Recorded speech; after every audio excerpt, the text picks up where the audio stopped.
Hello beautifuls, my name is Boyi and today we are going to learn about the different forms of child sexual abuse, some of which do not require any kind of touch.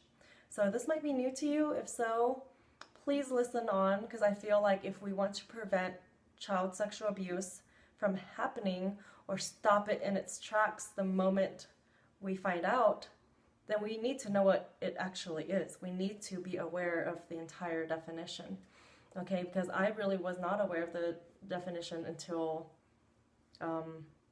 age 19, okay? So I think it's very important to know this and not to be ignorant to this, because this happens to so many people. I would say pretty much every single family in America is affected by this.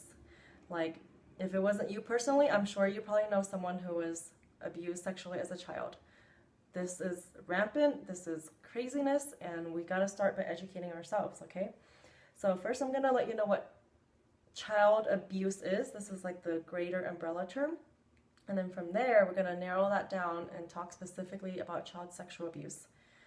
So child abuse is when a perpetrator intentionally harms a minor physically, psychologically, sexually, or by acts of neglect. The crime is known as child abuse. Okay, so I'm reading off of RAINN, RAINN.org. So if you want to follow along, you can. I'll put a link below. So now we're going to talk about child sexual abuse. What is it? Child sexual abuse is a form of child abuse that includes sexual activity with a minor. A child cannot consent to any form of sexual activity, period. Period. This is so important to understand, so I'm going to read that sentence again. A child cannot consent to any form of sexual activity, period. Okay, so if you were someone who was molested, just know that was never your fault.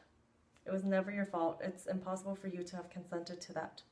Even if you might have naturally, say, enjoyed some of the sexual stimulation, that's how our body is created. Our body is created to naturally get aroused by sexual activity. So if you were molested and you felt and saw your body react to that and maybe even enjoy that, don't feel bad or don't feel ashamed. That's common. That can happen. It still wasn't your fault, and you still were a victim of a serious, serious crime. Okay, so I want you to know that. All right, let's see here. When a perpetrator engages with a child this way, they are committing a crime that can have lasting effects on the victim for years. Child sexual abuse does not need to include physical contact between a perpetrator and a child. Okay, so I'm going to now go over some different forms of child sexual abuse, the ones that maybe you might not think of immediately. Okay, so obscene phone calls, text messages, or digital interaction by the perpetrator. So if a perpetrator, and a perpetrator, by the way, does not have to only be an adult, it can be another child, it can be a neighbor, it can be a family member, it can be, like I said, another child. So just keep that in mind when I read these to you. So yeah, obscene phone calls, text messages, or digital interaction with a perpetrator who knows what they're doing and they are intentionally trying to harm you sexually. Okay, so, and the thing is, it can be really confusing to a child, because a lot of times, most of the time, the perpetrator will lie to the child and say, hey, what we're doing is okay, it's fun, it's a game, or people do this everywhere, it really is no big deal.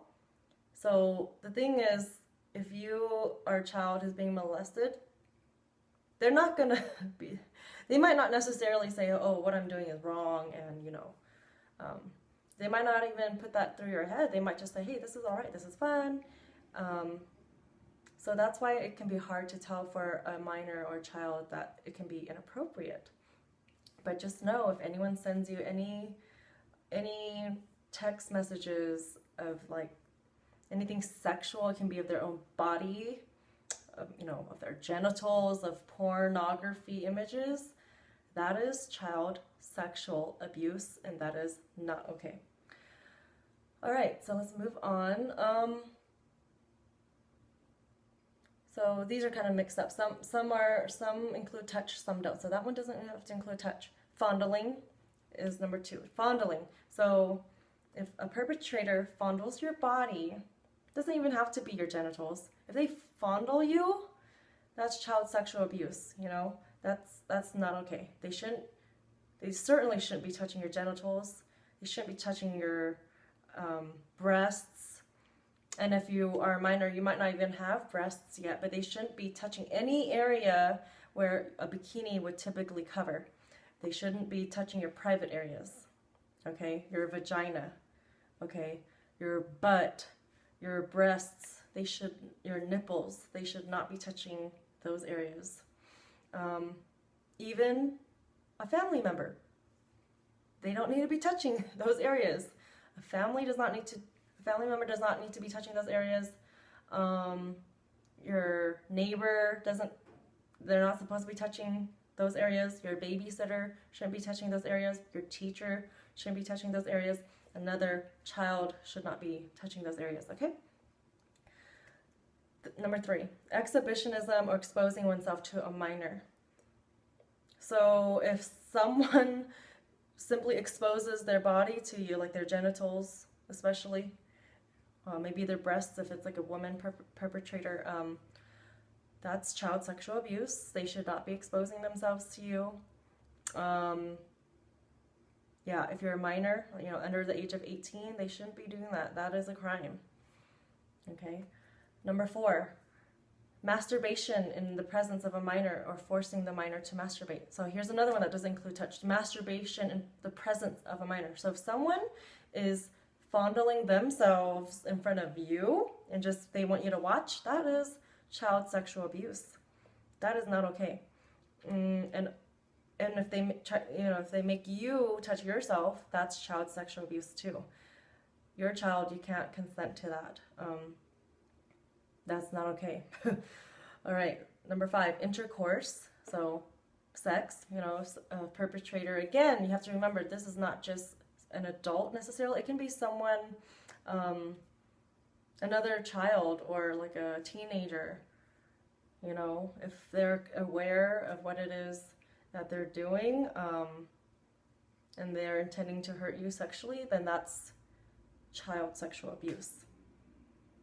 Okay, and then the next one, they just go into this more specifically. So it can be sex of any kind, not just, penis with vagina sex. That's intercourse, right? Vaginal intercourse, but also oral intercourse and anal intercourse.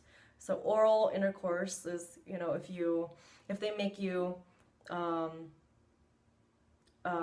do anything with their genitals with your mouth, that is oral sex. That is a crime. Anal sex, okay, so the penis in the rectum, in your butthole, that is called anal sex. And if they try to make you do that, that is child sexual abuse. That's not okay. Next, producing, owning, or sharing pornographic images or movies to children. Okay, it says of children. Yeah, to me, okay, it doesn't even have to be just of children. So if anyone is trying to show you porn, any kind of porn, there's so many different kinds of porn, but any kind of porn, that is not okay. And it's not just movies, because this happened to me too. It wasn't just movies and pictures. My perpetrator did that to me. They can even make you read stories of porn. There's pornographic stories, and that's child sexual abuse. All right, next, sex trafficking. This is the only thing that I haven't experienced, never experienced. Not haven't, I'm already an adult now.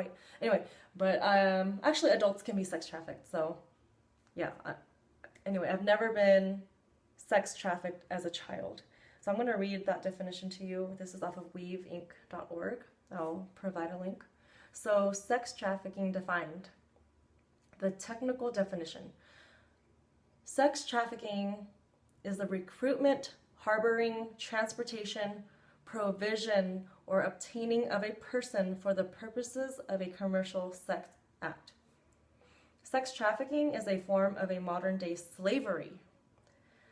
Sex traffickers frequently groom victims and then use violence, threats, lies, false promises, debt bondage, or other forms of control and manipulation to prevent victims from leaving. Victims of sex trafficking can be anywhere. Some will work on the streets or in establishments that offer commercial sex acts, like brothels, strip clubs, or the pornography industry. Some operate under the guise of massage parlors, modeling agencies, strip clubs, etc. So that's what sex trafficking is. So if you've experienced any of that, that's called sex trafficking. Sex trafficking, and that is a crime. That's definitely not okay. And so here's the last category: any other sexual conduct that is harmful to a child's mental, emotional, or physical welfare. So anything else that is sexual in nature that is harmful to a child is child sexual abuse, period. It's not okay. I'm going to try to think of an example. Because I experienced 8 years of this. So like I said, I've experienced all of these except for the sex trafficking. Okay, I'll tell you one. Okay, I'm still healing. Okay. So my stepfather, he had this thing where he really wanted me to initiate sex with him, but I never initiated because I never wanted to have sex with him. He always would, he would get really mad if I didn't initiate, and so he would wait, usually for a few days. He would tell me he would want me to initiate and give me examples of how I could, and I wouldn't, and then like a day or two later he'd get really mad. So because I didn't initiate sex with him, he would make me make it up to him by performing a sensual dance. So I would, and he would always want me to dress up and stuff like that, so that's what I would do. I would put on makeup and do my hair. And the funny thing was, it was not funny, but the ironic thing was, I never even put on makeup as like a 10-year-old, 11-year-old until he was the one who asked me to, and he was the one who taught me how to put on makeup and stuff. Yeah, kind of weird, right? Anyways, so yeah, would do my makeup and then do my hair. I put on this perfume by Victoria's Secret. It's called Rampage. It was like his favorite perfume because he said it reminded him of someone he used to like when he was little. So I put that on, and I put on lingerie that he had me buy off of eBay. So anyway, so I put on women's lingerie, and then I'd go to wherever he was, usually in the living room, and he would be on his big couch, and then I'd put on a sensual song, and I remember playing Falling Into You by Celine Dion. It was kind of like a seductive song, and every like muscle fiber in my body didn't want to move. Like it felt like, yeah, it just took everything in me to start moving for him, you know, in a sensual way. So like would do my sensual dance. He would get aroused. He would molest me after that anyways. And I'd cry. And this happened often. It happened a lot. So that's so that part where he made me dance for him sexually, that goes under that category. Any other sexual conduct that is harmful to a child's mental, emotional, or physical welfare. So that really affected me emotionally, mentally, spiritually even. Like, dance is my gift, and he used my gift to he used my gift for his own selfish reasons, because he wanted to be aroused sexually. That's fucked up. So yeah, I hope that was helpful to you, and I will be using language like that here and there because this is, so to me, there's nothing wrong with bad words or cuss words. Sometimes those words have to be used to describe something that's really heavy or really messed up, because that's the only appropriate word to use for something like this. You know, we don't need to sugarcoat things. I think because we are so hush-hush about these topics, that is why these things continue to happen. We don't talk about this enough. So just letting you know now, I'm going to be using harsh words from time to time. It is necessary. All right, well, I'm going to create some more videos for you. Please share this video, put a like on it, give me your feedback in the comments below.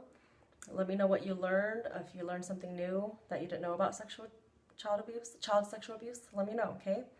All right, have a beautiful day. Namaste. Love you all. Mwah.